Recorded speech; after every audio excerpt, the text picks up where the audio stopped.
welcome everyone back to our monthly series for AI Marketers Guild. I'm Nicola Quayle, one of the co-founders of AIMG APAC, along with colleagues Sushmita in Singapore and Dakshin Anadi in India. So really excited to see this community expand across the Asia Pacific region. And before I introduce our incredible guest speaker today, I will just give those new to the community a quick background of who we are. So AI Marketers Guild was the brainchild of a US marketer called David Berkowitz. And after launching 2 years ago, it's grown into a really significant community in North America. And so what our co-founders wanted to do is create a more regional community that showcased local pioneers in this ecosystem with various AI tools, applications, marketing best practice, integrating AI, and world-class AI thought leaders. And we do that through monthly webinars like this. And we're really excited about this community in terms of, you know, people signing in. They're not just dabbling on the fringes. We love that everyone here is leaning in. So I'm really excited to be introducing our next guest speaker, Tina Chopra, based in Singapore. Tina is the co-founder and CEO of Addlly AI, a generative AI platform helping enterprises across Asia and hopefully the world create high-impact multi-language content at scale. So Tina, a former business journalist, brings over a decade of experience in content and storytelling. So today she leads a team supported by Microsoft, AWS, and IMDA to help brands navigate the evolving intersection of AI search and content marketing. And, you know, because she doesn't like to sleep, she's also a LinkedIn top voice in AI marketing and a recognized thought leader in AI-first brand strategy. So as you can see, this is why we are so excited and privileged to have Tina on today. And Tina's going to be introducing us to the new world of Generative Engine Optimization, GEO. This is an emerging framework for building content that's optimized for AI-first discovery. Now, as we go through, Tina has a presentation, and feel free to pop questions in the chat, and we're going to run a Q&A session at the end. So without further ado, I'd like to hand over to Tina. Tina, welcome. Thank you. Thank you so much. That was wonderful. No, I do love my sleep, and right now I'm really sleep deprived. So I'm looking forward to a good long weekend where I could also take a break. So thank you so much. Like Nicola mentioned, I was a journalist before, and then I've spent a lot of time in content marketing. So one of my, just to contextualize, when SEO or search engine optimization first started, I was still editor of a magazine called Wealth here, and the SEO expert in our team came up to us, and then he told us that when we publish the blogs that we write on our website, the news articles, what we had to do for SEO was to use the word Wealth magazine and the topic and put it on the footer at least 20 times. So we have come a long way since then, when we first started, just what we now call keyword stuffing. So initially, SEO was all about keywords, and now we are moving to generative engine optimization. It's no surprise. It's been 2 years since ChatGPT was launched, and that was the first chat-based discovery platform, and much has changed since then.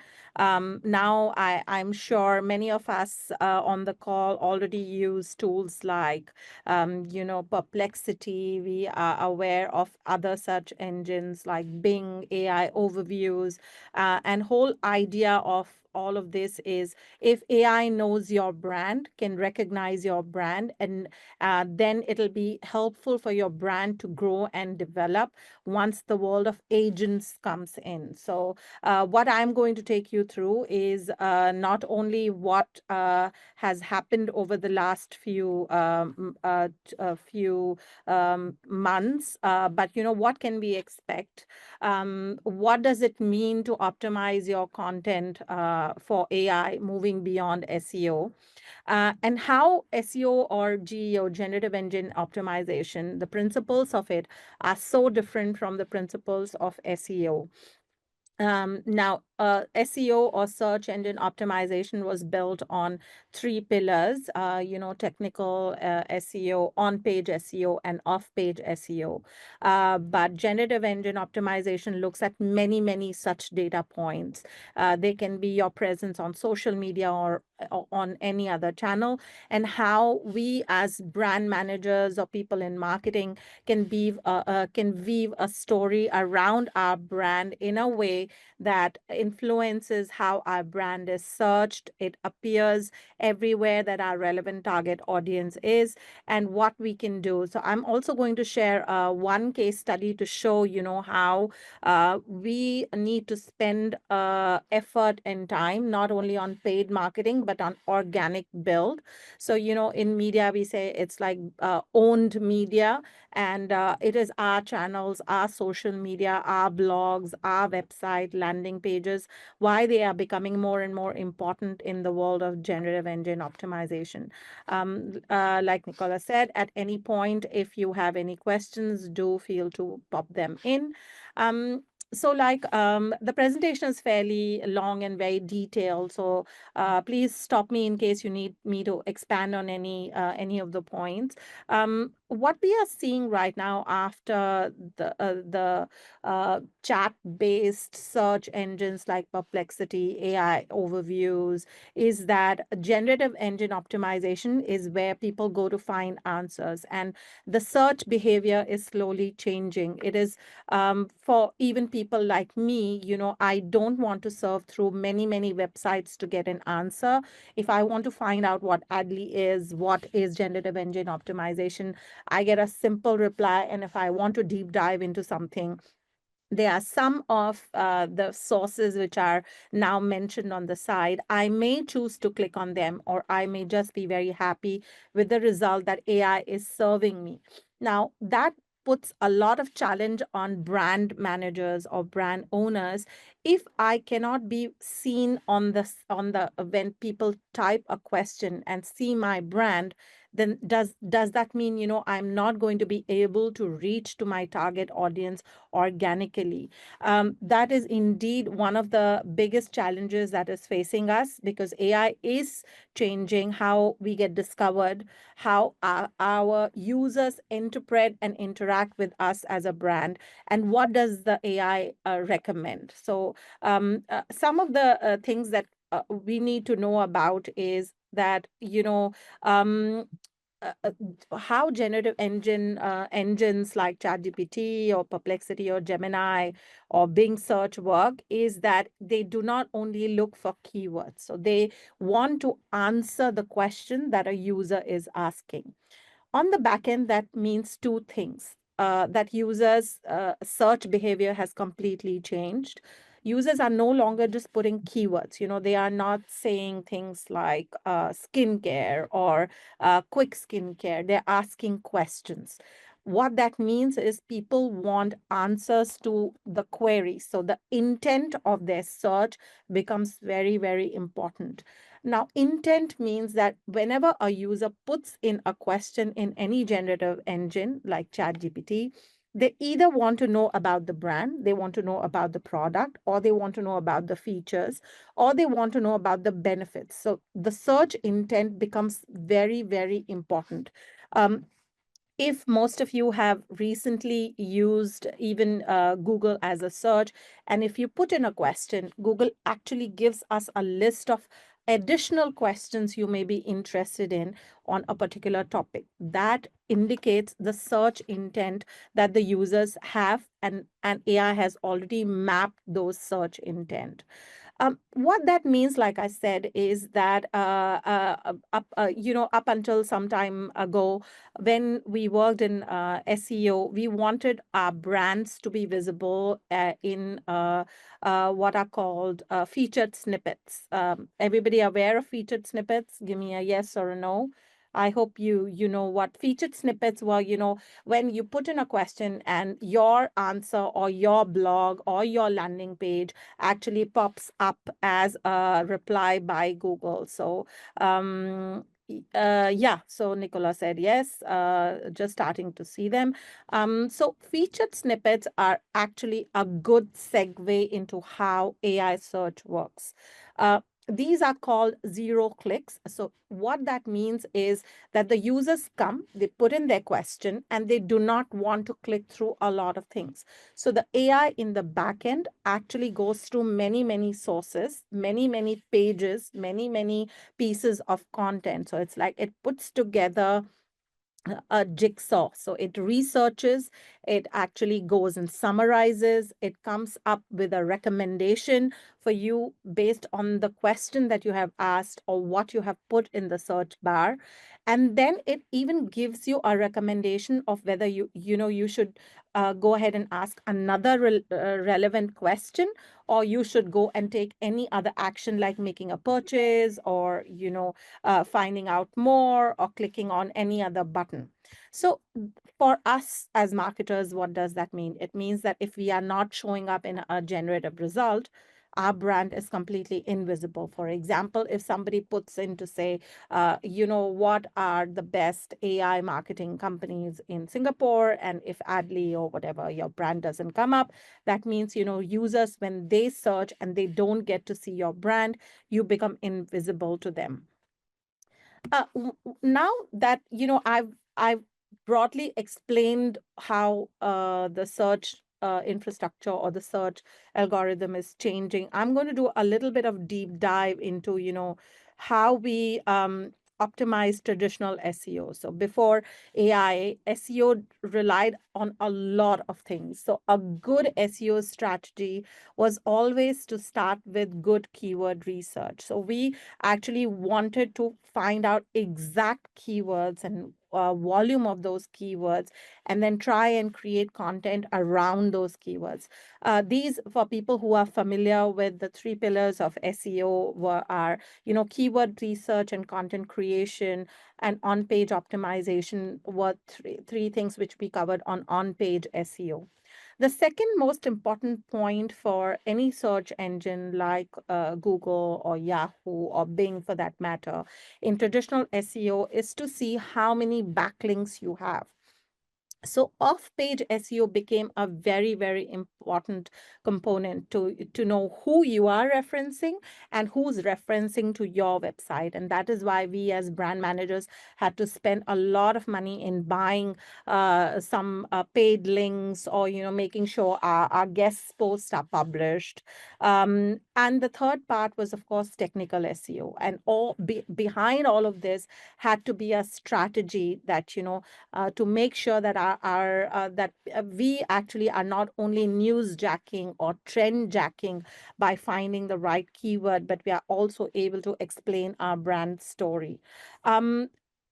So just to recap, for traditional SEO, the main focus was mostly on keywords, on volume and ranking.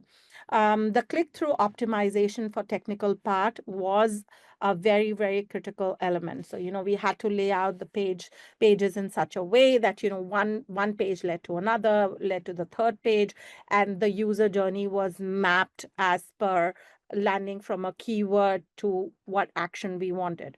What that means for a brand is, at any point in time, if a user gets bored, they may just not reach a page where I want them to take an action, like giving me their email ID or making a payment to subscribe to my service. And like I said, we had to spend a lot of money and put budgets aside for backlink building. And GEO changes much of the behavior in a very, very significant way.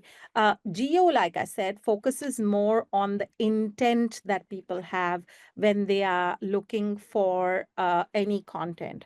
People are going there to find answers. They are not going there to find links and spend a lot of time on research. So the aim of any generative engine is to serve an answer to the user as quickly as possible with as many live links as possible. So direct answer optimization becomes a very, very important part of the shift. What the generative engines also want to serve is information from trusted sources. So yes, there is still a very, very valuable part of building that domain authority. And I'm going to show you later on in the presentation on how we can use AI or current tools, especially, a little bit, I can show you insight into how we can use tools like Addly to create more authoritative content. So, structured content on generative engines work on few principles like um, clarity, credibility, and context-aware information. What that means is when we used to create just traditional SEO content, our whole idea was create a clickbait headline, get people interested. If they get interested, they will come to our blog, they will discover it. But because the aim of generative engines is to answer the question, it's become very important that the answers are clear, well defined, and well organized on our page. And context aware. I'm going to take a minute to explain what context aware is. So context aware means that if I am creating a landing page or a blog section or a blog specifically on the benefits of using my product, I need to keep to only explaining about the benefits to my product relevant to one particular ICP. I cannot say, oh, talk about other things which are not relevant to that particular answer. Those are very, very important points when we write for GEO. Um, Another very, very important thing to understand from generative engine optimization is that search is not now restricted to our web pages. Generative engine can also include some of the sources from what we post on our social media. That has become very important. What we post on any of the social channels, or if we have issued a press release that was actually referenced by somebody, or if somebody has mentioned it in reviews. Now, everybody is talking a lot about Reddit reviews, is talking about user-generated reviews. All those are going to be very, very important because any brand that mentions us, mentions our benefits, is going to become very important for search engines to look at. This is the use case I was actually talking about, and why I'm going to take a minute to explain this. Here is an example of Glow Recipe and two different use cases, one on ChatGPT and one on Perplexity. Now, imagine I'm a user and I want to find out about, just peptide firming serum. I will not go and probably search about Glow Recipe or Shiseido or L'Oreal or any such brand unless I'm specifically looking for that information. But if I search for a peptide based, firming serum, and if my brand comes up, the only reason why that brand has come up is because that information is mentioned either in my product description, it is mentioned in my benefits, or it is mentioned in how I have structured the content. AI is very quick, very fast in parsing information. It can even pick up very, very small but relevant sources to cite to the user based on what question is being asked. So what these two screens show us is if I do not have this information on my website. Now, one of the bigger shifts that we have seen specifically in Asia is when we talk to brands and brands say, oh, but who reads blogs nowadays? Why do I need to write so many blogs? I'm just putting enough content on socials. But if the enough content that you're putting on socials is only a video-based content, which doesn't actually link key search intent or key specifics of your products, then in the future, all these generative engines will not be able to reference to your product and recommend them to other agents who are probably searching. So having a very, very optimized content for your generative engines will become the basis of being discoverable in the future when we actually get into the world of agents. So how do we do this now? It's easier said than done. That is absolutely true. One few important pillars, four important pillars that we need to build on for GEO are: we need to make sure that our content is better aligned with user intent. So we need to shift our thinking from keyword based to user intent based. Why is a user searching? This is where segmentation becomes very, very important. Strategy becomes very, very important. So if I know, let's just take the example of skincare, that when a young audience, say in the age range of 18 to 24, is going to search for my face cream, she is going to look for something else. And maybe, if somebody who's, say, in the older demographic, they will have a different user intent. They may not look for hydration or glow. They may look for anti-aging or anti-spot. So all those user intent and creating content around those pillars becomes very, very important for generative engine. What I also need to build is strong brand authority. Now, this was a point that I covered earlier. Brand authority becomes very, very important. If we don't have a website that is very deep, if you have only one landing page and two blogs and very sparse information, then generative engines have nowhere to go and search and dig deeper specifically on your brand. So it becomes very important for building brand authority to have a deeper content on your own website rather than just relying on third parties or backlinks. Because on your own website, you can create the narrative that you want. You can craft the narrative that you want. And we should all be able to use that as marketers to better tell our story, to better establish our brand and build a strong brand authority for generative engines. This again,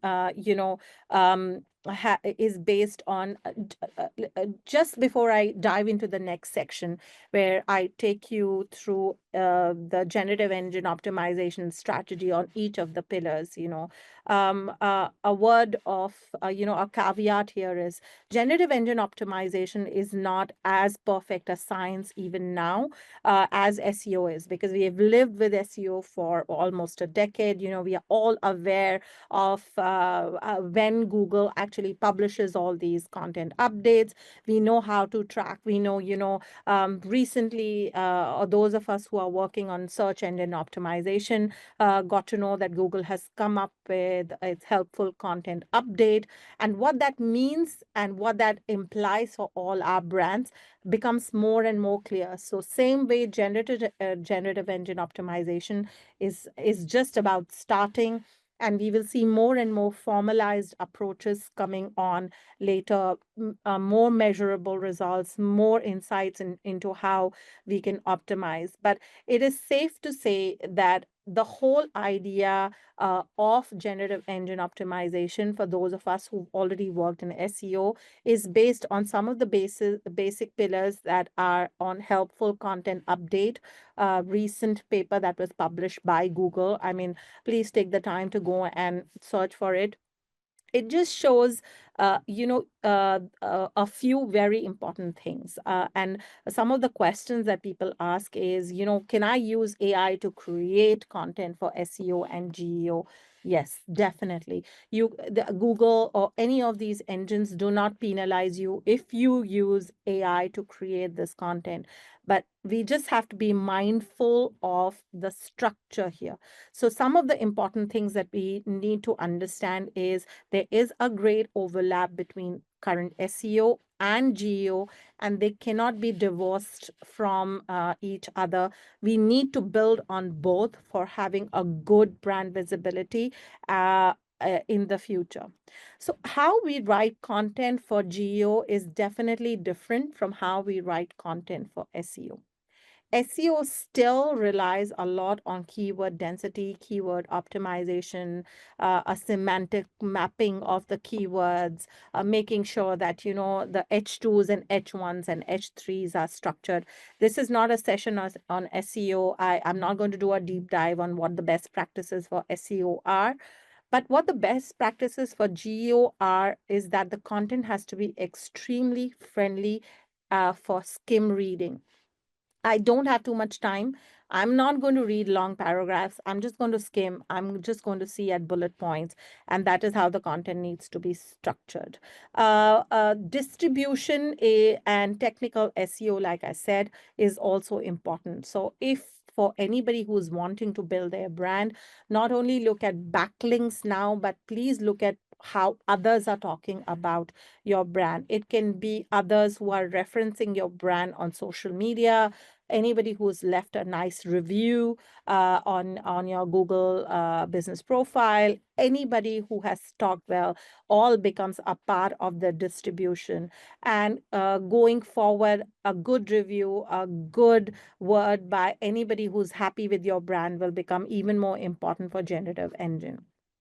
So when we start writing content, you know, and I have shown here how Addly, our tool. So Addly, like I am, Nicola mentioned, we create AI marketing and content agents.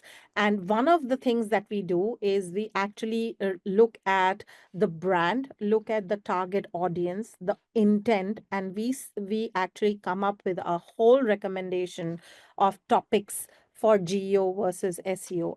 Later on, I'm going to quickly show how, you know, both topics are when you create content, you need to look at them as differently. So when we are creating content for just generative engine optimization, we should focus on answering real user questions. Clickbait won't work. Fluffy language about how the weather is, or, you know, what this is or what that is not what users are coming to our page for generative engine optimization for answers. They need straight to the point answers, no fluff, simple, served in a very skim reading way. We still need to write in a natural conversational tone, and the ideas that we use are going to be different. They have to be more brand specific, they have to be more user intent specific. One of the important things we recommend when we are structuring the content for AI is to keep these very important points. Keep the paragraphs short.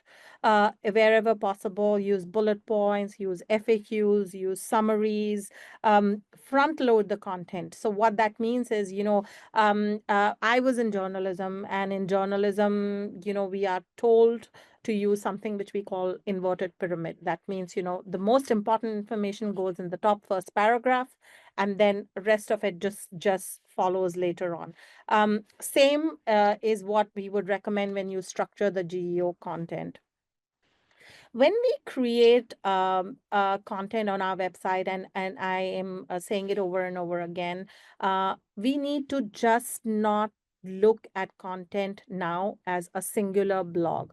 That thinking does not work. So just to know that everybody is, how in SEO days we would say, oh, everybody is looking for glass skin, just continuing our skincare example. So I am going to write a blog on glass skin and then just put in on my website and hope that if I rank on page 1, people will come and discover my products.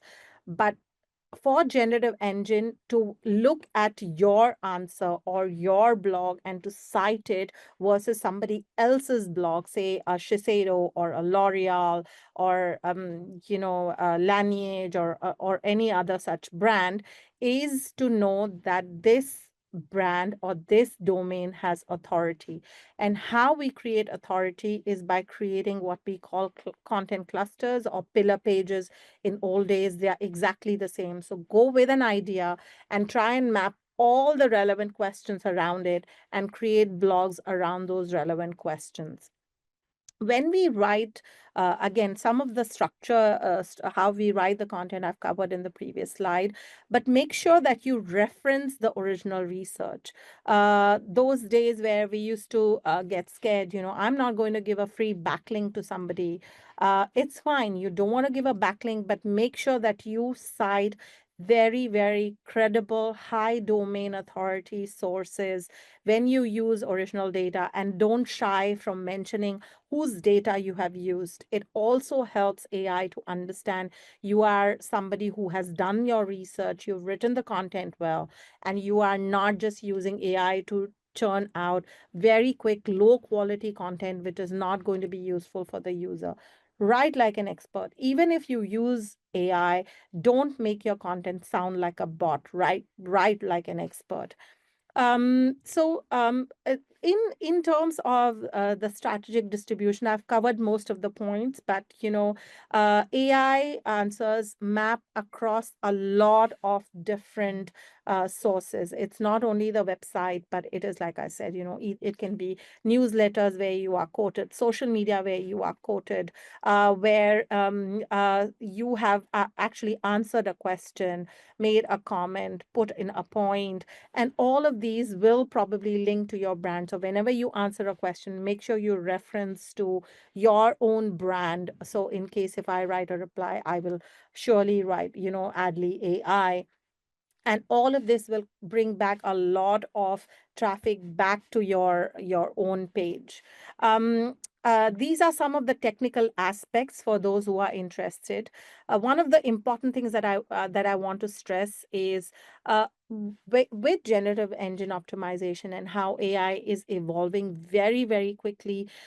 Those days where you write it and you forget about it are gone. We need to revisit our old content and keep refreshing it, not only because we want to see whether it's still relevant to what people are searching for, but we may have something additional that we want to talk about. In case of, just to take the example of skincare, I may have added a new ingredient to my product which I want to tell my users, or I may have had a specific reply or a query about some allergic reaction to my skincare.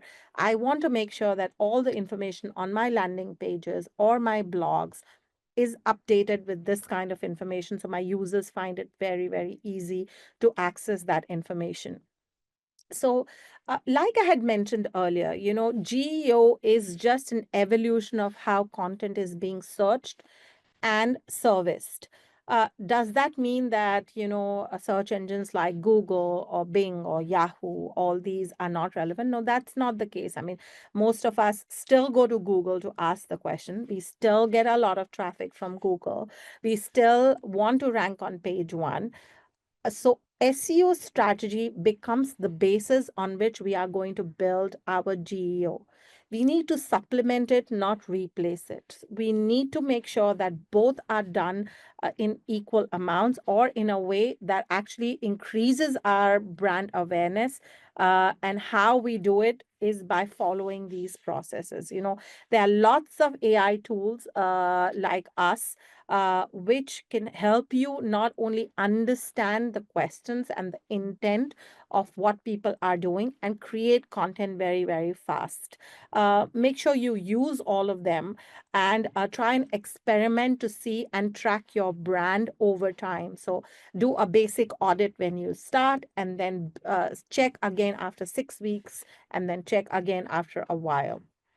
Some of the common mistakes that we need to avoid are keyword stuffing. Like I said, my first job was just below the footer to just write Wealth Magazine and to write the headline some 15 times.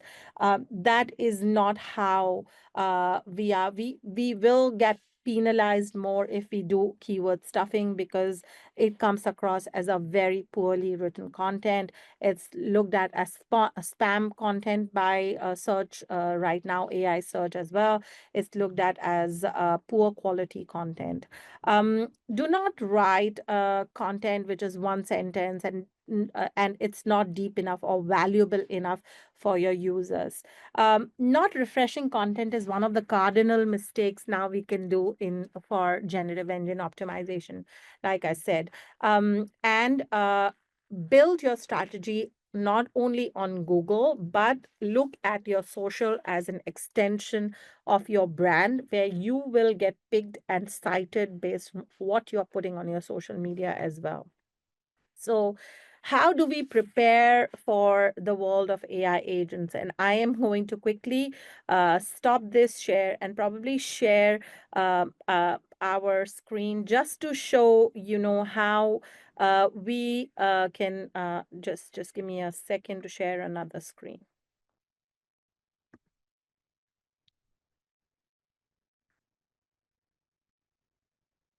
So I hope you can see my screen. So this is on our platform, something which we create marketing agents. So, just to give a brief background, what we do is we start by this. I've set up for a company based in the US. They deal with supplements. So when we start, we first go by identifying what the brand is about and what the target segment is. And this becomes very important, even if you're doing a process like this manually. You are not using a tool like Addlly to do it. How you need to start thinking about generative engine optimization is to first look at these segments, because this ICP identification becomes the pillar on which you are going to create generative engine optimized content. If I don't know what segments are my ICP, people who are going to come to my website and interact with them, I cannot create content which is in line with what is going to be picked up on questions by generative engines themselves. So once you have created this manually or through AI, you need to then build, like I said, you need to build content. So I'm just showing this generative engine agent that is on Addlly platform, where we actually can break down on the kind of content that the users will come to our platform. These are more question-based blog ideas or question-based topics that, if you notice, we need to write on, and they are asking and replying to specific questions. So when, even if you are using ChatGPT or any other manual process, just think along these lines to create more informational content related to your brand. Or you can, simply use AI tools like ours to generate these ideas. How, for the same client, the topics that I would write for SEO would be different from GEO. Here is an example. So now the brand knows the AI generated topics for SEO are still based on the volume. They are still based on the keyword. They are not based on the user's intent. It still goes on to find out what is trending, what is the estimated value volume of this. It is still geolocation based. It is still going to the geography that I am writing in. So you have to take care of a lot of these aspects. And once you identify a keyword, supplements not absorbing, or enhanced nutraceuticals becomes your main keyword, and then you need to actually make sure that all the other relevant semantic keywords are optimized on when you write a blog. I will just give me a second. I will switch back to my presentation and go to recap. I'm coming almost to the end of my presentation. Happy to take the question. So just to highlight and to recap,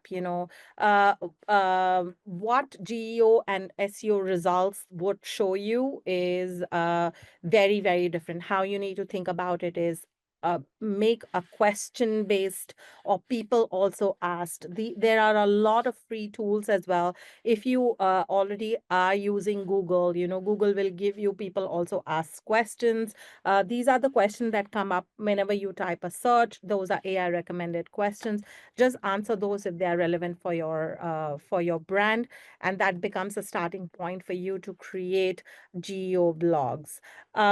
The last thing that I want to say is, for any branding strategy to work and for us to be future ready, we still can't depend only on GEO or just on SEO.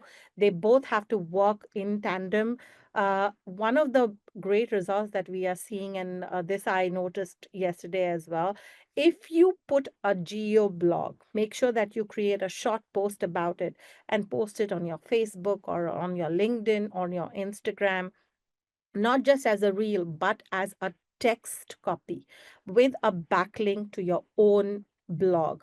That works wonders for generative engines to look up and to build your brand authority.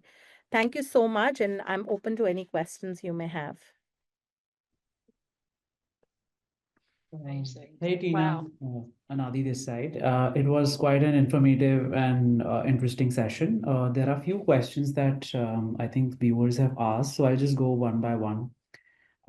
Few of them I think has been answered over time throughout the session.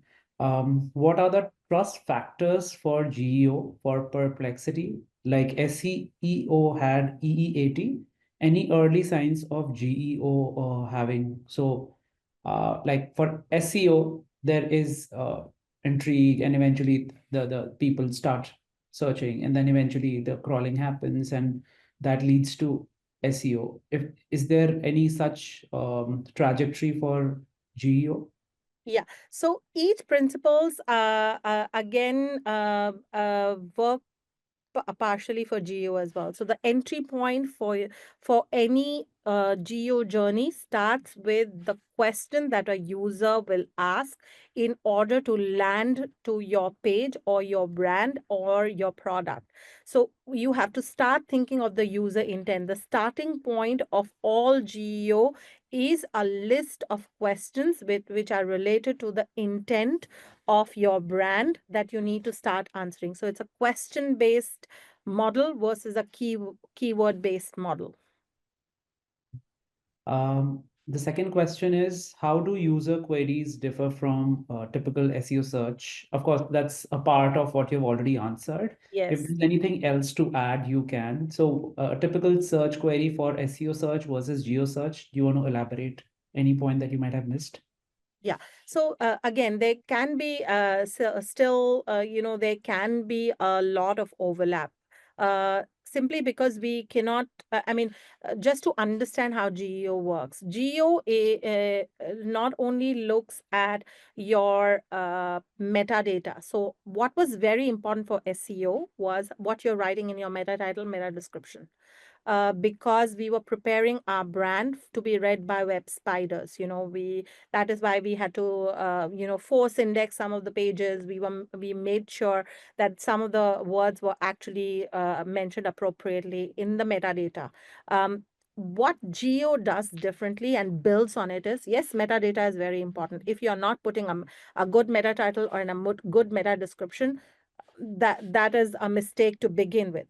But once you have done that, you're on page. So earlier, before AI and before all of this machine learning, and imagine, fast reading was possible. I'm just simplifying it terribly, but I'm just making it more contextualized. So AI is reading not only your metadata, but what is on your page as well. So make sure that your page structure is very good, simple to understand, built for skim reading, and has your brand and answers a user question. So again, it comes back to more or less the helpful principles with why users would want to interact with your brand, would want to see.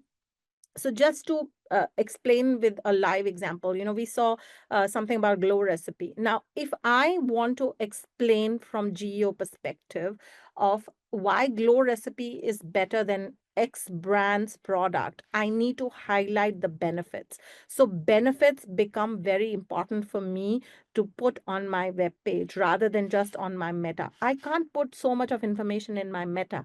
Meta will still be very, very broad and generic, but I need to make sure how I write my content is more benefit oriented, and differently written. So we have a very interesting question from Philip. In the presentation, you have mentioned that there should be a content refresh for 3 to 6 months Yeah. time. So it's pertaining to that. How long should you keep blogs on your website before they look too old and so out of date? So just for the context, in Google, we usually keep for SEO, we keep a month window. After that, we tend to just add more blogs so that crawlers can crawl and we can have much higher search engine rankings. So is there a different time limit? And if you want to elaborate on a certain frequency, like in Google, we say at least you should have at least or two blogs a week that we need to post for good traction. So is there any such rule in GEO? Yeah, very, very good point. So, like I said, what we work with and the assumption is whatever cadence you decide. So, like Nadi, you mentioned twice a week. Some brands may want more, some brands may want less. Consistency is very important because you can't write in fits and starts. So you can't say, oh, today I'm going to dump 8 blogs and then I'm going to go quiet for 4 months and then I will see. So just if you have 8 blogs, publish them at a very, very regular interval. Don't just dump a lot of information because you're not keyword jacking anymore. You are not trying to ride a trend. So you may have written around the same topic, but just don't dump them. First thing. The second question that Philip asked has too many layers. So let me go one by one. uh, Regular publishing versus how long should a blog stay on your website are two different questions, according to me. So first question is, at what frequency should I post my blog? I've already answered that question. The second question is, if I've written a blog, say again about skincare, for lack of any other example, I'm happy to take any other example from any other industry, but so just to go with a skincare example, if I published a blog on, again, glass skin being whatever, and my brand glow recipe answering that glass skin, and I wrote it in 2020 or 2023, and it was relevant at the time I had introduced the product, and I don't go and revisit it. What can happen is maybe that blog was too long, was too short, it wasn't answering the question, it was written in a very clickbaity way, and it's not refreshed. So I need to go and revisit that content too. So it is very important to keep a map of what blogs you have published, at what time you publish them, and then have a 3 to 6 month review to refresh those old blogs. They are not going to die. I mean, that's not money down the drain. It's not like, you wasted that money. You just need to refresh it, contextualize it, and rewrite some of the sections and republish that so that you make it more relevant and keep refreshing. So those are two separate things. One is the cadence and one is refresh. That was quite insightful. Thank you for the answer. I have a personal question. Yeah. Location becomes very important because of the searching, as you said, that it's intent that matters and for the people, right? So do you think Geo is influenced a lot by the language or language, because it's AI at the end of the day, so language has a little less significance. So if I have to drill it down, is it location or language the query is in? Does that has any impact on the search results that you get on AI? No, no. In fact, it's the reverse. So earlier, language was a barrier. Now, if AI is so smart, you can ask it question in Swahili and it will reply to you in Japanese. So it does not matter. So again, the language is not one of the important issues. The question you asked is a very, very good question, and it is a very deep question, which again, I don't know if anybody has the answer. I have my own theory about it, and let me just explain that with a lot of explanation.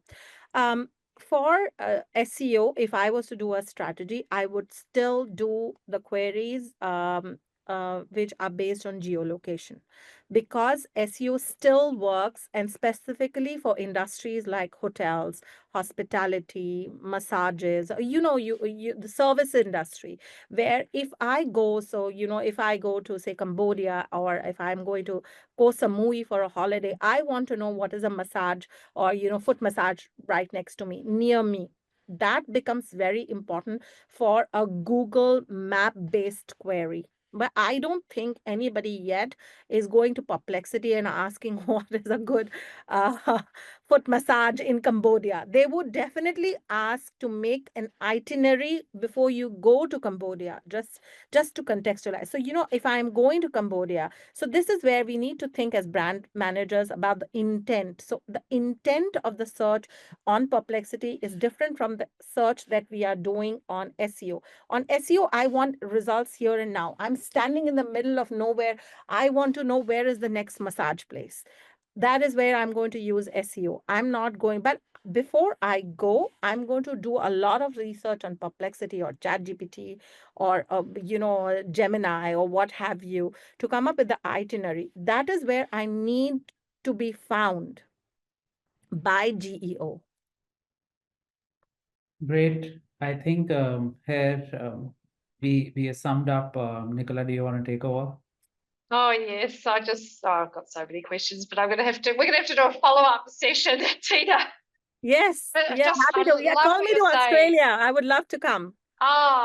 We'd love that. Well, so I work in market research, and what you were saying about user journeys and kind of the user intent, but it feels like, even just listening to you, as you say, SEO, it's very real time, it's very instantaneous, whereas the frame of mind that consumers, customers, users are in when they're using GEO, or when, in that's how, writers and brand managers have to think, as you said. So I think I can see why it's going to take a little bit of reframing for people in terms of how their content shows up, but, even how they're selling their product or service. So as you say, it was probably quite feature-led, whereas now it's benefit-led. And almost like a slow form, like a slow release, as you said. Don't dump it all at once in a very quick and slow release. And so just some really fascinating things for us to all ruminate on. So on behalf of us all, can't thank you enough. Helen and I have been, Helen's my colleague at work, we've been slacking in the background going, oh, we need Tina, we're going to rethink everything. So, which I think this conversation is going to be sparking as everyone goes back and reflects and revisits. So, really excited. Please, we encourage everybody to reach out to Tina. Sorry, Tina, you're going to be flooded with LinkedIn requests, happy but I think, I'll share my email. So my email is tina@addly.ai. If you need any help, please do reach out. It's very simple. TINA. I'll put it in here. TINA at ADDLY.ai. Please feel free to reach out to me in case you have anything I can help with. Oh, fantastic. Well, yes, on behalf of Sushmita, Daksh, Helen, and Adi, thank you so much. We really appreciate it. Have a good rest of the morning, afternoon, and evening, everybody. And yes, we'll see everyone next month. See you. Okay, Thank you thanks, so much. everyone. Thank you.